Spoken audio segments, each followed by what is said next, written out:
L'eau en elle-même n'a jamais été vraiment compliquée puisque c'est un endroit où Elsa se sent très à l'aise.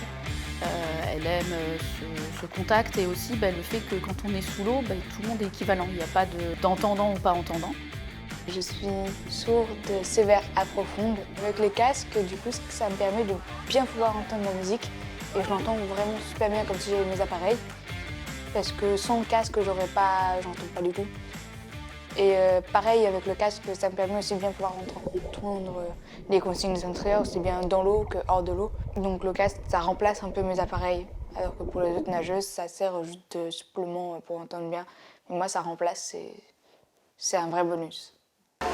En 2020, ça s'est rendu compte qu'elle se décalait, entre guillemets, trop sur les musiques par rapport à ses coéquipières pour passer dans des niveaux compétition.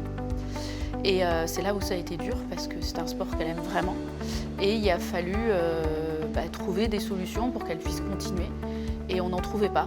Et justement, le fait de pouvoir faire des compétitions en catégorie handi lui permet de pouvoir s'exprimer techniquement, voire aussi artistiquement, et tout en ayant un contexte qui est plus favorable pour évoluer et pour avoir une crédibilité. De faire parler de nous, ça montre aussi qu'on peut et qu'il ne faut pas avoir peur. Et c'est aussi le cas pour tous les sports. L'enfant a envie de faire un sport qui n'est pas spécialement sport adapté ou paralympique ou handisport référencé, qu'il faut baisser les bras. Je pense qu'il faut les laisser rêver, ces enfants, et les laisser aller dans leur sport qui va. Et on trouve toujours des personnes de bonne volonté. Je pense qu'il y a vraiment de l'espoir. Après, effectivement, ce serait bien qu'il y ait un peu plus de com', un peu plus d'ouverture, un peu plus d'ouverture féminine, ce serait bien, des images féminines au niveau du parasport. Ça se développe, mais bon, on va avoir de l'espoir.